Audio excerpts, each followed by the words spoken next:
Last के 10 days में physics के लिए हमारी कौन सी स्ट्रेटजी होनी चाहिए, हमें फ़िज़िक्स कैसे पढ़ना है सो दैट हमारा 60-70 के ऊपर नंबर आ जाए। ठीक है, आई विश कि आपने ऑब्वियसली अपने बोर्ड्स के एग्ज़ाम अब तक दिए होंगे। ठीक है, मतलब फ़िज़िक्स का एग्ज़ाम दे दी होगी, आपने बोर्ड लेवल की फ़िज़िक्स पढ़ी होगी।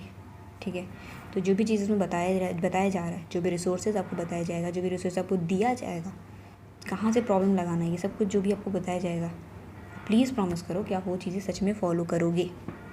सिर्फ वीडियो देखना, बताए गए लेक्चर्स को देखना is not the solution, practice करना इज़ द सोल्यूशन। ठीक है, तो इस वीडियो में हम बात करेंगे कि हम फिज़िक्स में 70+ कैसे स्कोर करें लास्ट 10 डेज़ में। पॉसिबल है तो हाँ जी, पूरा पॉसिबल है। लास्ट टाइम में अगर अच्छे से आप एफर्ट लगाते हो तो ज़रूर पॉसिबल है। बट अब ऐसी बात है कि अब 0 से 70 पे आ रहे होगे, है ना। आपने एटलीस्ट पहले से कुछ पढ़ा ही होगा। ठीक है, तो स्टार्ट करते हैं।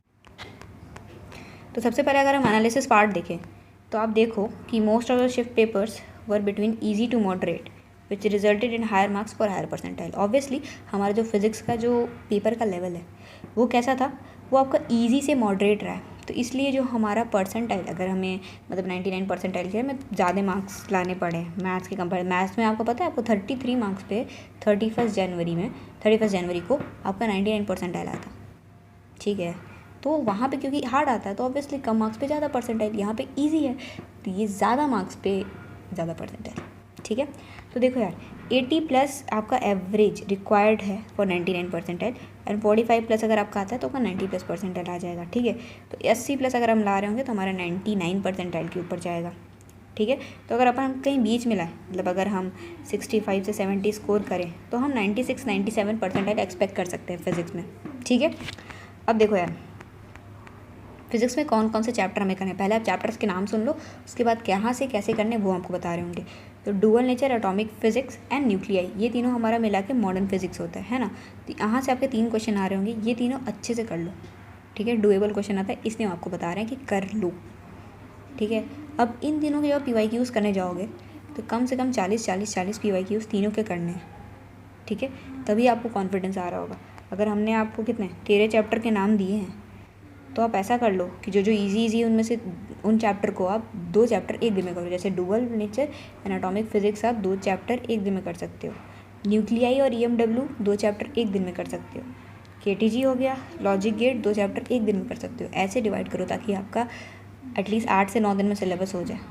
ठीक है, उसके बाद हम आते हैं सेमीकंडक्टर पे। सेमीकंडक्टर से 2 क्वेश्चन आता है, अच्छा खासा डुएबल आता है, बट हाँ नॉलेज चाहिए, मतलब कॉन्सेप्ट आपको आते होना चाहिए और आपने प्रैक्टिस करा होना चाहिए। ठीक है, EMW थर्मोडायनामिक्स, EMW से question, thermodynamics, KTG and thermal properties, पूरा जो थर्मोडायनामिक्स होता है यूनिट मिला के 2 से 3 क्वेश्चन आता है। करंट इलेक्ट्रिसिटी से इंडिविजुअली 2 से 3 क्वेश्चन आता है। आपने मीन्स अगर बोर्ड लेवल पढ़ा है तो बस आपको PYQs प्रैक्टिस करनी है। ठीक है, लॉजिक गेट से 1 क्वेश्चन आता है, ईजी क्वेश्चन आता है। कम्युनिकेशन सिस्टम से 1 क्वेश्चन, ईजी क्वेश्चन आता है। वेक्टर जो आपका 11th में एकदम स्टार्टिंग का चैप्टर होता है, vector, unit and dimension and error, यहाँ से 1 से 2 क्वेश्चन आते हैं।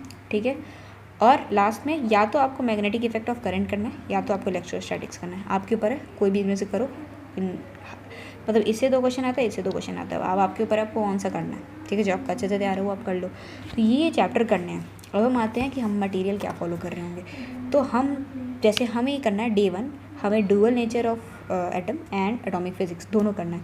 तो हम क्या करेंगे, पहले डुअल नेचर ऑफ एटम उठाएंगे, उसका एडोनिटी से रिवीजन करेंगे जो थोड़ा कम टाइम का है, ताकि फॉर्मूलाज रिवाइज हो जाए, या फिर अगर आपके पास शॉर्ट नोट्स है तो उससे रिवाइज करो। फिर कम से कम आपके 40 PYQs आपको बनाने हैं। ठीक है, कोशिश करो 2 घंटे 2.5 घंटे में ये हो जाए।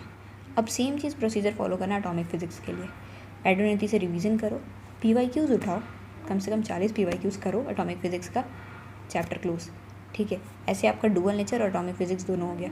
अगले दिन वापस आओ, नेक्स्ट डे न्यूक्लियाई और EMW 2 चैप्टर पकड़ो। अब न्यूक्लियाई का भी सेम चीज़ करो, फार्मूला रिवाइज करो एडोनिटी से, PYQs लगाओ।